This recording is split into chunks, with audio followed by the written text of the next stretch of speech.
a pedir que se ponga de pie para comenzar a abundar en la palabra que Dios tiene para nosotros hoy. Y le voy a pedir que abra su Biblia en el libro de Filemón, que es uno de los libros el más pequeño del Nuevo Testamento, ¿verdad? Tal vez le toma, si no lo está buscando en un teléfono, le va a costar un poquito.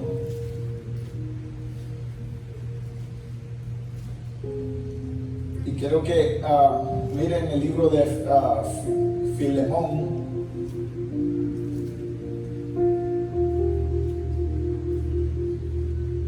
Y en el versículo, vamos a leer en el versículo 17, en el 1:17, y cuando ustedes lo tengan, me puede acompañar con un amén. Filemón, capítulo 1, versículo 17. Gloria a Dios. ¿Lo tenemos? Y dice su palabra: así que si me tienes por compañero, recíbele como a mí mismo. Quiero que lo lea conmigo. Así que si me tienes por compañero, recíbele como a mí mismo. Oremos y démosle gracias, Señor, por su palabra. Señor, te damos gracias. En esta hermosa noche, Señor, tenemos el privilegio de abundar en tu palabra, Señor. Oh, aleluya, Señor. Y yo solo te pido, Señor, que este consejo, Señor, sea atesorado, Señor, y que sea puesto en práctica, Señor. Que sea como la semilla en tu parábola, Señor, del sembrador, Señor, que germinó, Señor, y dio frutos, Señor. Te doy gracias, Señor, por esta congregación. En el nombre de Jesús, Señor. Espíritu Santo, habla, que tu pueblo te escucha, Señor. En el nombre de Jesús te damos gracias, Señor. Amén y amén. Puede tomar asiento. Gloria a Dios. Hermano, fíjese que le quiero contar una experiencia que a mí me pasó, que me llevó a escudriñar estas escrituras. Cuando pasó Katrina, me recuerdo que yo me llevé una experiencia única. Nosotros evacuamos, mi familia evacuamos, y la iglesia acababa de comenzar. La iglesia estaba en su etapa bien prematura. Cuando viene Katrina y nosotros tuvimos que evacuar, y evacuamos la iglesia, y éramos tal vez juntos unas 20 personas. La experiencia que yo me llevé, hermanos, es cuando nosotros llegamos a la ciudad de Atlanta. Unos desconocidos nos acogieron y nos dieron una casa, una vivienda para vivir, y nos pusieron a nuestra disposición un restaurante para nosotros comer los 3 tiempos, y nos trataron de una manera tan especial y tan excepcional, que hasta el día de hoy yo le pido al Señor que vuelva a ver a estas personas, porque en ese tiempo yo era un teenager, pero el impacto desde ese momento yo noté algo, que hay personas que de verdad viven este evangelio, que hay personas que de verdad se dan por otras personas, y yo entendí finalmente el porqué. Y es que hay personas que entienden que nosotros somos hermanos en Cristo. Hay muchas personas que de verdad viven este evangelio, y al verme y al saber de que yo soy un hijo de Dios, me miran como un hermano en el Espíritu. Yo de eso te quiero hablar, porque en esta palabra, en este libro de Filemón, resalta la hermandad y una historia que cambió lo social y lo político de un imperio romano. La carta que vamos a leer, vamos a estar indagando hoy, tiene un mensaje bien peculiar, y es que la carta de Filemón está escrita por el apóstol Pablo a un hombre llamado Filemón. Y pasó de que estaba en la etapa temprana de la iglesia y todos los cristianos estaban aprendiendo cómo interactuar el uno con el otro, qué significaba ser un hijo de Dios, qué significaba ser un cristiano. Y miramos de que Pablo le escribe a Filemón porque pasó algo, que había un esclavo que se había escapado de este hombre llamado Filemón y llegó a donde Pablo estaba preso. Y la carta nos va a decir todo lo que pasó, porque es impresionante la historia. Cuando este esclavo llamado Onésimo huyó de su amo Filemón, fue a parar a la cárcel donde estaba el apóstol Pablo. Y dice la palabra que este esclavo se convirtió y le entregó su vida a Cristo. Y cuando alguien le entrega su vida a Cristo, la palabra dice que ahora nosotros tenemos la autoridad, la potestad de ser llamados hijos de Dios. Y esto le pasó a este esclavo, se convirtió en un hijo de Dios. Por lo tanto, ya no era una persona cualquiera, sino de que Pablo se toma la oportunidad de escribir una carta a Filemón para darle una noticia. Filemón, Onésimo, el esclavo que se te escapó y que te robó, ahora ya es un hijo de Dios. Y vamos a aprender o vamos a indagar en todo esto.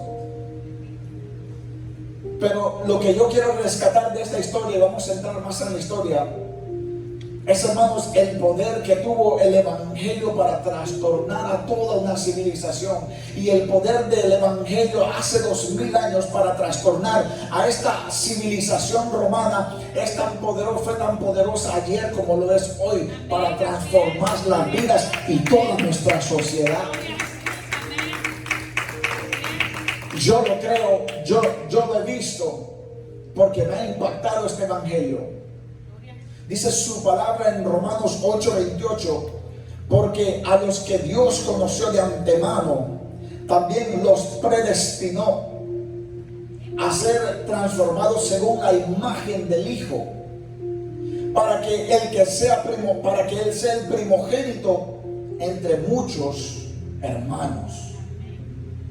Algo que tal vez no se nos enseña a menudo que se debería, es que nosotros tenemos un hermano que se le conoce como el hermano primogénito, pero ese hermano primogénito, que es nada más que el hermano mayor, es nada más y nada menos que el Dios hecho carne.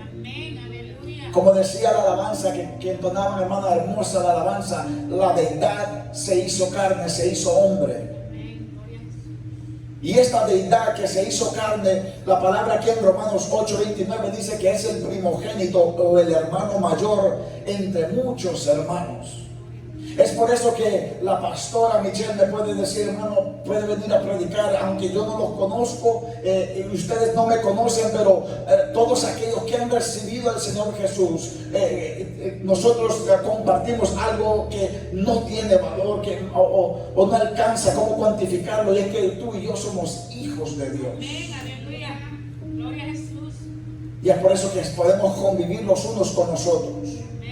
Pero muchas veces pasa desapercibido cuánto trastorno tuvo el evangelio a una sociedad que estaba dividida entre esclavos y amos, ricos y pobres, y no digamos lo racial. Pero viene el evangelio y dice que Jesús es el primogénito de muchos hermanos. Y mire esto, cuando Jesús resucitó y se encuentra con las mujeres afuera de su tumba, le dicen, no tengan miedo, les dijo Jesús, vayan a decirle a mis hermanos que se dirijan a Galilea y ahí me verán.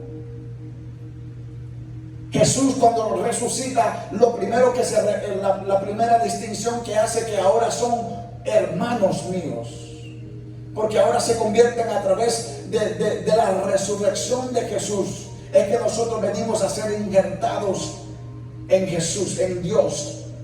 Y ahora nosotros, es por eso que Jesús le dice a las mujeres: dile a mis hermanos que me esperen en Galilea, que ahí yo estaré. Entonces, miramos, hermanos, y quiero que ustedes se lleven esto, que el poder del Evangelio, la predicación del Evangelio, convenció a un grupo de desconocidos de que ahora compartían algo trascendental, más allá de lo que nosotros miramos.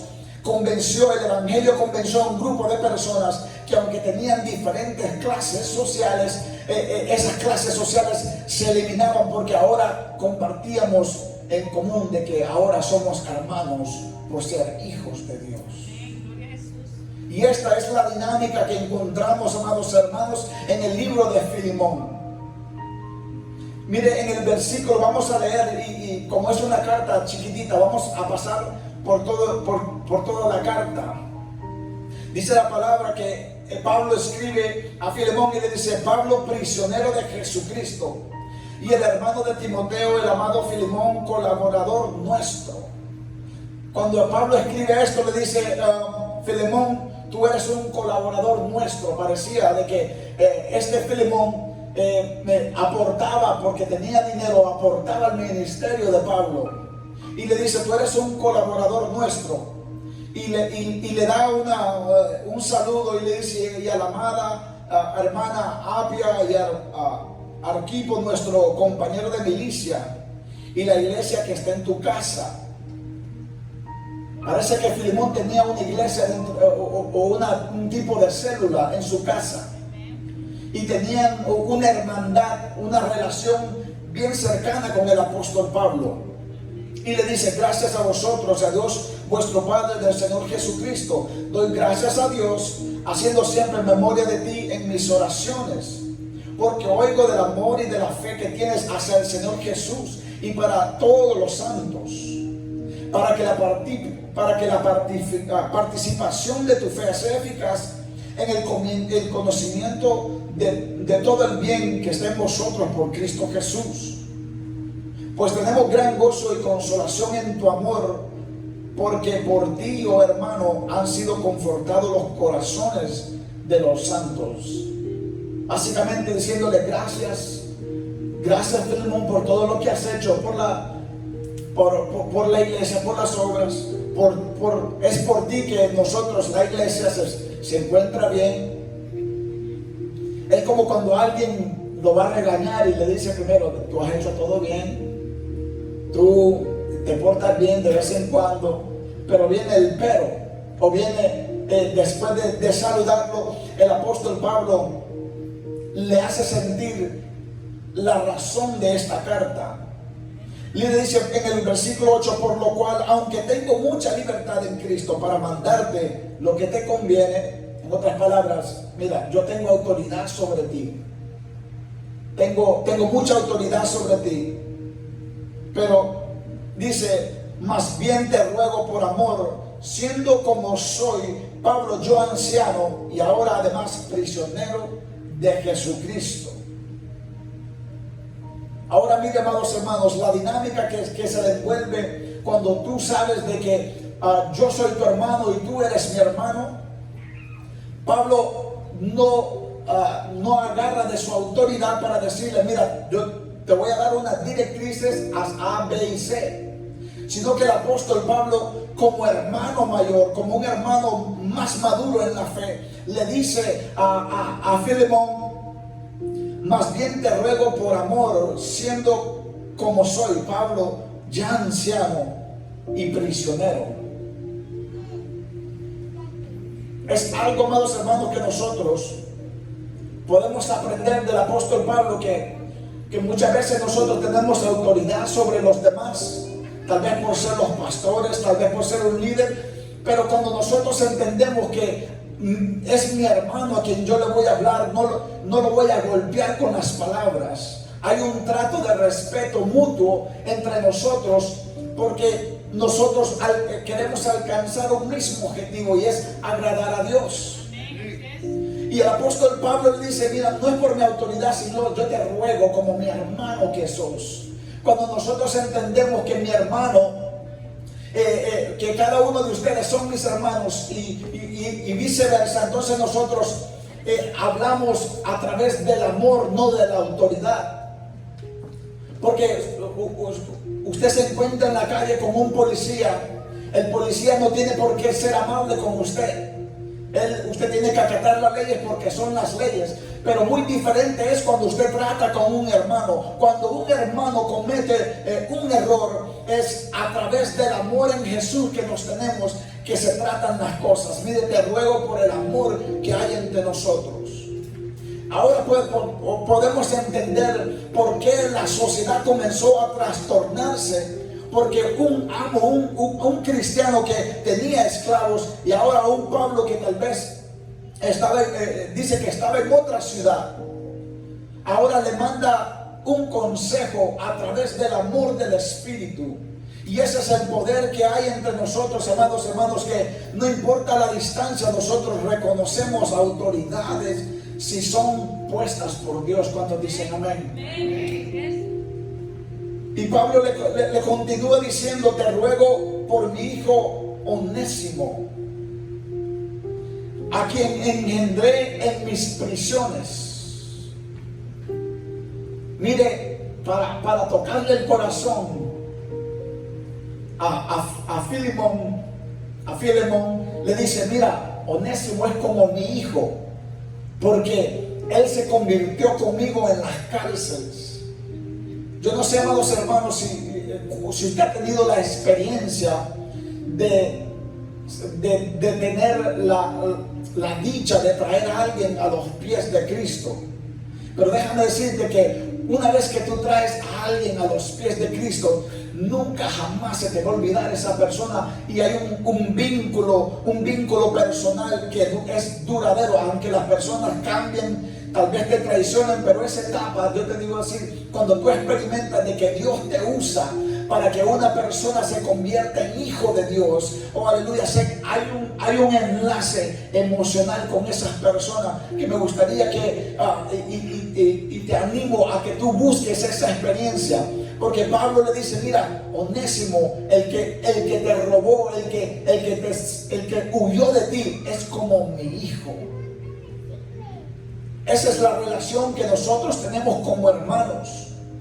Que una vez que tú miras a alguien que le entrega su vida a Cristo, como dijeron los hermanos que se acaban de reconciliar, déjame decirte que la persona que oró por ti jamás se va a olvidar de esa oración que hizo por ti. Pero es a través de la hermandad, a través de que Jesús dijo que a través de Él nosotros seríamos hermanos. Nosotros tiramos esa palabra por todos los cultos: Dios te bendiga, hermano, hermano, hermano. Y muchas veces le tiramos el título de hermanos a cualquiera. Pero déjame decirte que el título de hermano no es para cualquiera, sino a todo aquel que ha recibido a Jesús en su corazón, todo aquel que confiesa que Jesús es el Señor. Esos son tus hermanos. Alabo tu nombre, Señor. Pablo le sigue diciendo en el versículo 13: yo quisiera retenerle conmigo para que en lugar tuyo me sirva en mis prisiones por el evangelio.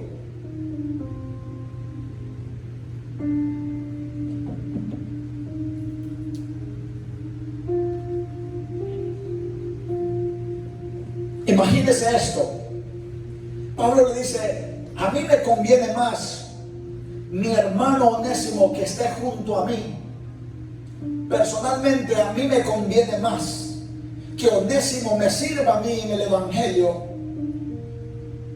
Pero en el 14: pero nada quise hacer sin tu consentimiento, para que tu favor no fuese como la necesidad, sino voluntario.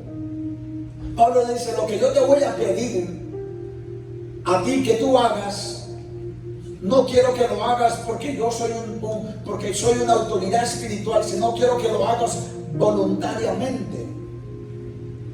Esto es lo que le está pidiendo. Si lo vas a hacer, hazlo con voluntad propia. Porque, amados hermanos, si nosotros nos amamos, si tú haces un favor por tu hermano o por mí, tiene que ser porque nace del corazón, como por hermano tuyo que soy. Y Pablo le dice esto, porque quizás para esto se apartó de ti por un tiempo, para que le recibieres para siempre. Esto es muy importante, porque Pablo dice, puede ser que Dios esté en el asunto.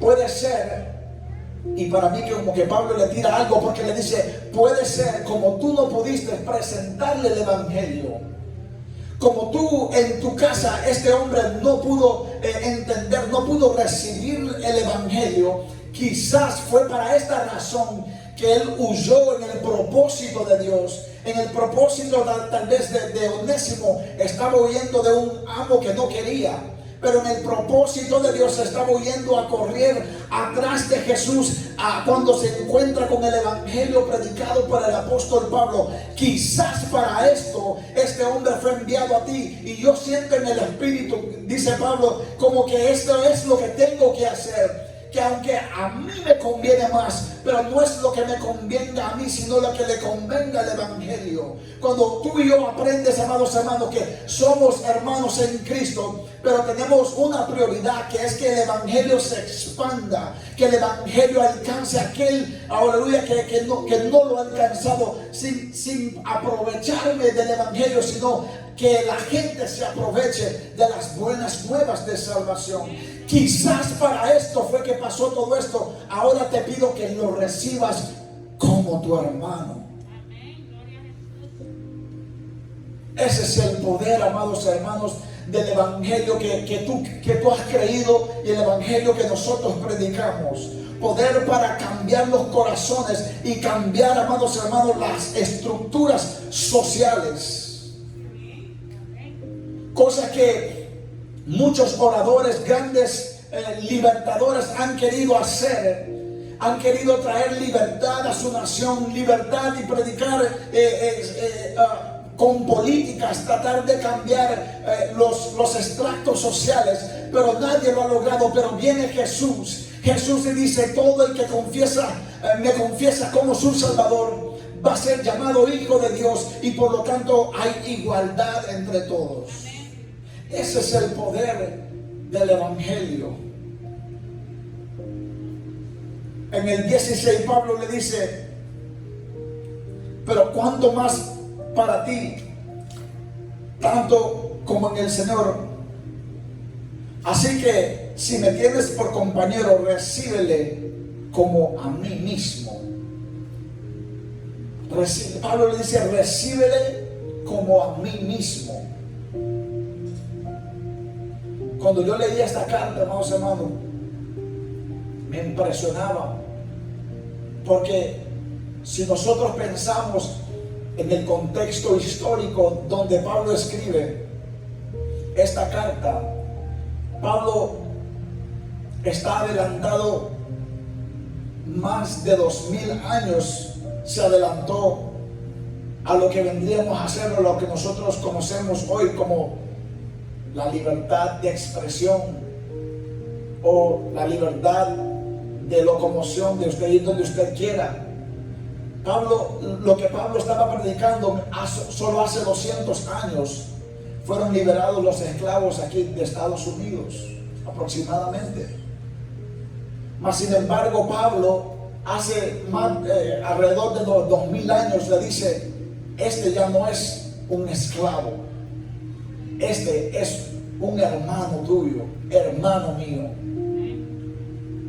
Entonces, si nosotros pensamos, amados hermanos, el cambio tan profundo que esto tuvo que haber sucedido en el principio del cristianismo, miramos que los esclavos los amos ya no tenían esclavos, ahora tenían hermanos que trabajaban para ellos, como lo tenemos hoy. Los esclavos ya no tenían amos, ahora tenían alguien, un patrón para quien trabajar. Cambió la estructura social. Sabía, amados hermanos, que esta enseñanza ha estado desde el principio en la Biblia. Dios le dijo a Israel: no puedes maltratar a la gente. Si alguien va a trabajar para ti, no lo puedes tratar como una propiedad, sino que tienes que darle la libertad y cada tiempo por contrato. Pero la religión agarró la Biblia, amados hermanos. En el museo de la Biblia existe una Biblia, creo que está en Kentucky, donde tienen una Biblia que se le llama la Biblia del esclavo, donde se borraron toda mención de estos relatos donde los esclavos tendrían que ser libres. En la Biblia de los esclavos no se encuentran estos versículos, y solo se encuentran versículos que favorecen a los patrones. Entonces la religión o muchas personas perversas usaron la Biblia para subyugar a mucha gente por muchos años, pero no era el evangelio. Era un evangelio trastornado. Pero gracias a Dios que tenemos preservada la palabra para que nosotros entendamos de que en Cristo, como dice Pablo, no hay griego, no hay judío, no hay mujer, no hay hombre, sino que todos somos hermanos en Cristo Jesús. Dale alabanza al Señor.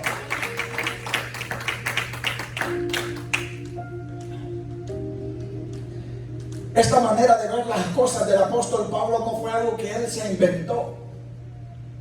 No es que a Pablo se le ocurrió decir: me parece que la sociedad sería mejor si el trato entre los esclavos y los amos cambiara. Sino que Pablo agarra esa enseñanza de Jesús en 1 de Juan 4, 20 al 21.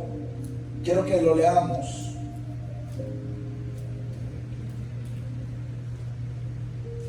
Primera de Juan 20 al 21.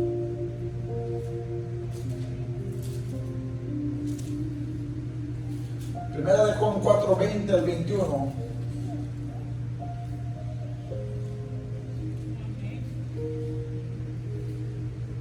Si alguno dice: yo amo a Dios, y aborrece a su hermano, es mentiroso. Pues el que no ama a su hermano, a quien ha visto, ¿cómo puede amar a Dios a quien no ha visto? Y nosotros tenemos este mandamiento de Él: el que ama a Dios, ame a su hermano. Ese es el apóstol Juan diciendo: miren, Jesús nos enseñó, este es el mandamiento. El apóstol Juan se está refiriendo a Jesús cuando Jesús le dijo: hey, la ley y los profetas, todos se resumen en que amarás al Señor tu Dios sobre todas las cosas. Y el otro mandamiento es igual: amarás a tu prójimo como a ti mismo. La enseñanza del apóstol Pablo a través de esta carta no sale de la nada, sino de que Jesús, la enseñanza de Jesús es de que nosotros nos amásemos como hermanos que somos.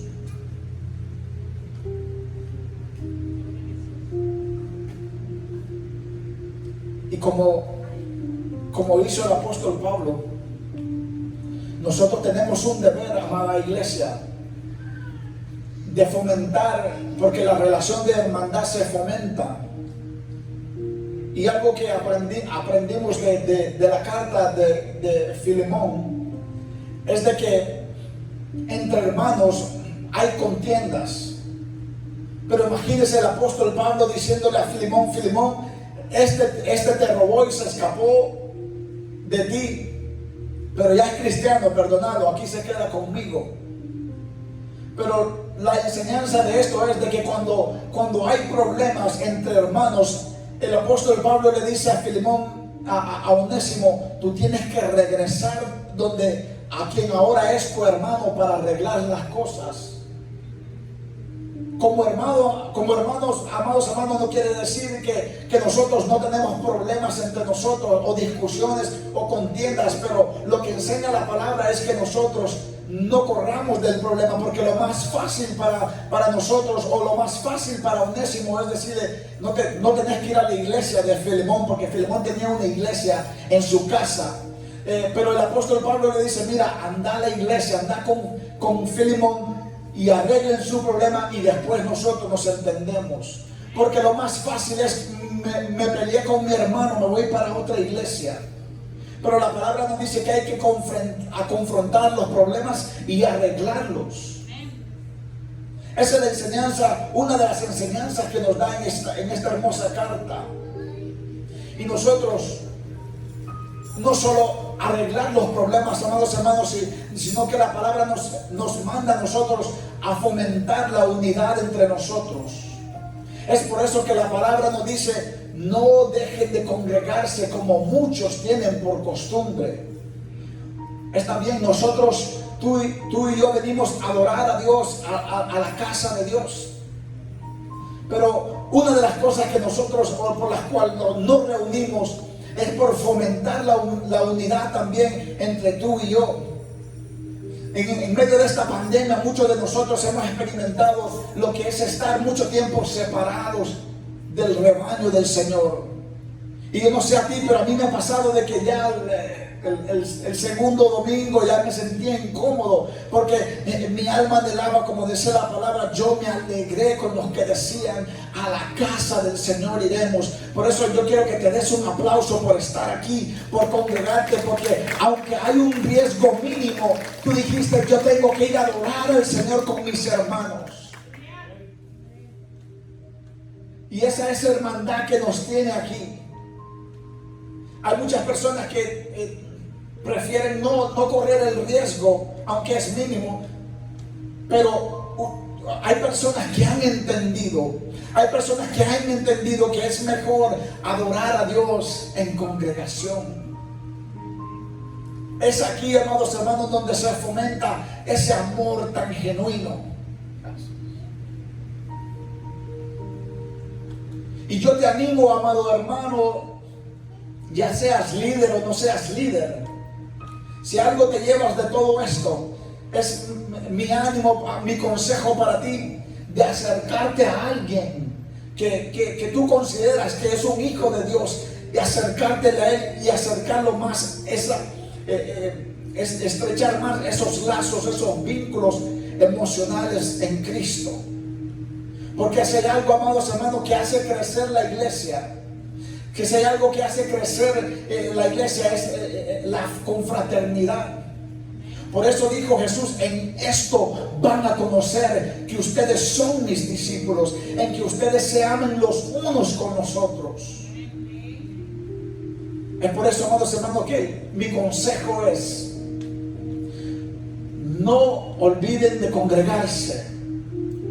Aunque tengamos que hacer cosas incómodas, no dejemos de congregarnos. Hagamos lo que está a nuestra disposición, pero no dejemos de congregarnos. Pero una vez ya congregarnos, amados, congregados, no olvide, amados hermanos, no olvide de estrecharle su vínculo emocional a aquel que vino a la iglesia, porque en esto van a conocer que somos sus discípulos. Dale una alabanza al Señor.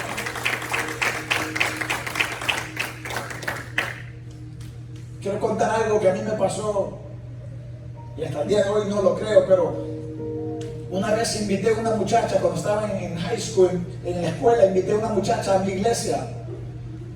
Yo, primera vez que invito a una persona a la iglesia, y la muchacha viene y me dice: en tu iglesia solo hay gente naca, me dice.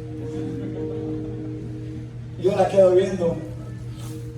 Sí, le digo, y somos nacos, pero son mis hermanos.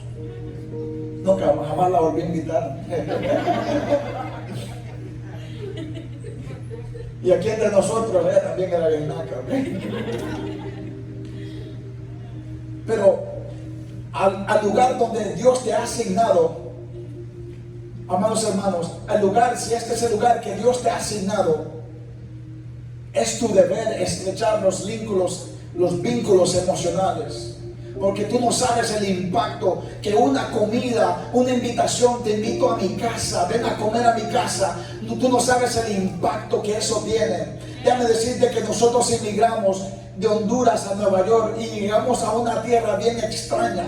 Pero en un mes, yo sin hablar inglés, sin hablar el idioma, sin tener nada, unos jóvenes vinieron donde mí y me dijeron, hay un campamento y te vamos a invitar. Y me recuerdo que me invitaron y me acogieron como si yo estuviera con ellos con miles de años con ellos. Y esa experiencia para mí fue tan transformadora, porque dicen, estos jóvenes tienen algo especial. Aunque había unos que se creían, ¿verdad?, más que otros, pero los que me invitaron a mí, yo viniendo de otro país sin conocer nada, les agarré un cariño que hasta el día de hoy me recuerdo. Que yo, siendo alguien marginado, no tenían por qué invitarme, pero hicieron una diferencia en mí. Dice, yo quiero tener lo que estos tienen, yo quiero ser como ellos. Yo quiero ser que cuando alguien venga por esa puerta, ellos puedan sentir que aquí hay algo diferente, que más que un club social, hay un espíritu que nos une, y ese espíritu es el que nos dice a nosotros que podemos clamar a Dios como Abba, Padre. Ese es mi anhelo para esta iglesia, amados hermanos, y para mi iglesia, que la gente pueda palpar eso. Gloria a tu nombre, Jesús. Miren Mateo 12:50. A Jesús lo andaban buscando su familia. Lo andaba buscando su familia. Jesús, te buscan tus hermanos. Tu mamá y tu papá y tus hermanos te buscan. Y Jesús le dice, mis hermanos son los que hacen la voluntad del Señor. Este evangelio muchas veces no le gusta aún a muchos cristianos, porque los cristianos, a muchos se les ha enseñado que la familia primero y después la iglesia.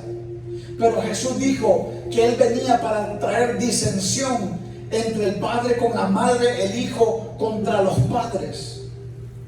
Porque muchas veces dicen, vino un familiar, hoy me voy a quedar a atender un familiar en mi casa, no voy a ir al culto hoy. Pero déjame decirte que si esa persona no es un hijo de Dios y tienes un vínculo solo de sangre, tu prioridad no está en la correcta. Esta parte es muy difícil de entenderla, pero sí nos dice, pero si tú no atiendes a tu familia, no se va a convertir. Pero la Biblia es clara, hermano, que a Jesús le dijeron, su mamá lo fue a buscar, y Jesús le dijo, miren, lo primero es mis hermanos, porque mi hermano de sangre, y tengo familiares que son familia de sangre, pero sus prioridades no están en adorar a Dios. Sus prioridades no están en buscar de Dios. Por lo tanto, hay personas que sí quieren buscar de Dios. Y esas personas que sí buscan de Dios, dice que compartimos algo más que la sangre. Compartimos el Espíritu Santo de Dios, que trasciende de este mundo, que yo lo voy a ver eternamente. Y yo quiero que los demás que son familiares míos vengan al arrepentimiento por Cristo, no porque somos de sangre, sino porque entiendan que Jesús murió y resucitó por ellos. Pero, amados hermanos, este evangelio vino a trastornar la sociedad romana, una sociedad dividida entre esclavos. Mire, la mayor parte de la población del Imperio Romano era compuesta por esclavos. De hecho, era ilegal dejar un esclavo libre, porque mandaba un mensaje erróneo a la sociedad. La economía dependía de esto. Pero viene el Evangelio del Señor y comienza a poner a todo el mundo por igual. Y cuando comienzan a poner a todo el mundo por igual, ya el amo ya no azota a aquel que trabaja para él, mas sin embargo se reúnen para orar, se reúnen para adorar a Dios. El Evangelio vino a trastornar todo, amados hermanos. Déjame decirte que yo he sido recíproco y he sido beneficiado muchas veces por hermanos que no conozco. Cuando estábamos en Atlanta, me recuerdo que estábamos en un culto y vino un hermano donde mi papá y le dicen, hermano, tengo un carro y Dios me dice que te lo dé y que Dios me va a dar otro. Y yo quedé asombrado. ¿Cómo hay personas que nos aman tanto si no nos conocen? Y era un carro, hermanos, buen carro. Y ahí es donde el Señor o yo entendí que la iglesia de Jesucristo es tan grande, que está en todo el mundo, y que hay personas que de verdad creen esto. Y yo le pido al Señor que yo sea uno de ellos, que yo crea, que yo pueda ver en ti un hermano, que tú puedas ver en mí un hermano, que me puedas pedir como cualquier hermano de la carne, de sangre, tú me puedas pedir un favor sin yo darte nada a cambio. Esto a mí me impactó. Y eso es lo que el Señor quiere que nosotros practiquemos los unos con los otros. Cuando nosotros comenzamos a practicar lo que el Señor enseñaba, entonces la gente comienza a ver, oh, estos son discípulos del Señor. Yo quiero ser como ellos. Para concluir, amados hermanos, Romanos 8:17. Romanos 8:17. Busquémoslo para leerlo.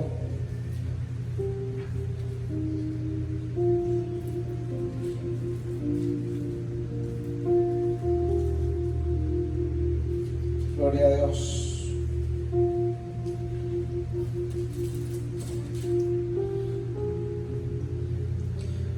Y si hijos, también herederos de Dios, y si coherederos con Cristo, y si padecemos juntamente con Él, para Él, juntamente con Él, seamos glorificados. Algo muy importante que tienes que saber es que tú y yo somos, dice la palabra, coherederos con Cristo. ¿Qué quiere decir eso? Dice la palabra que cuando Jesús resucitó, Él le dijo a sus discípulos, toda potestad se me ha sido dada. Jesús, dice Pablo, Jesús se despojó de toda su gloria por venir a morir por nosotros, por sus hermanos. Y dice que se despojó de toda gloria. Pero una vez el Cristo resucitado dijo, toda potestad se me ha sido dada. Y ahora se nos dice, y toda esa potestad que se me ha sido dada, ahora ustedes son herederos de esa misma potestad. Ahora nosotros tenemos la potestad que Jesús tiene, y le dijo a sus discípulos, vayan y hagan discípulos en mi nombre. A ti se te ha dado por simplemente ser un hermano de Jesús, por haber sido un hijo de Dios. A ti se ha entregado potestad, poder, autoridad, ya sea sobre los demonios, ya sea sobre tu propio cuerpo, ya sea por las condiciones de salud o las condiciones de tu finanza. Toda potestad se me ha sido dada. Y usted y yo somos coherederos con Cristo. Pero depende de algo. Dice la palabra Mateo 5:23, que el que no, dice, Dios no acepta la oración o la ofrenda si tú estás peleado con tu hermano. Toda potestad que se te ha entregado, todos los beneficios están con una limitante, que es que si tú no tienes una relación con tu hermano, dice la palabra, deja tu ofrenda ahí porque Dios no la recibe.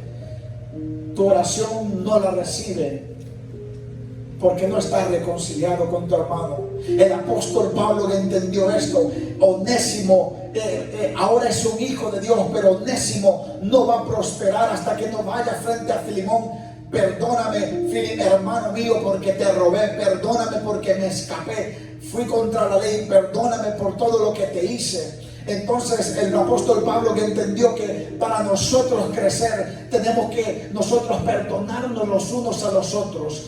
No estoy diciendo que haya contienda, no, pero va a llegar un momento, amados hermanos, y esto te lo puedo asegurar, que un hermano de lo que tú ves aquí te va a traicionar tal vez, te va a hacer sentir mal, o tú mismamente, como yo he hecho sentir mal a otros hermanos, pero el Espíritu me dice a mí, tú dañaste a un hermano, vete frente a él y dile: Señor, hermano, perdóname, porque tú y yo compartimos algo más que la sangre, y es el Espíritu de Dios. Como Onésimo tuvo que ir a los pies de su ahora hermano Filemón, y le dijo: hermano en Cristo, recíbeme.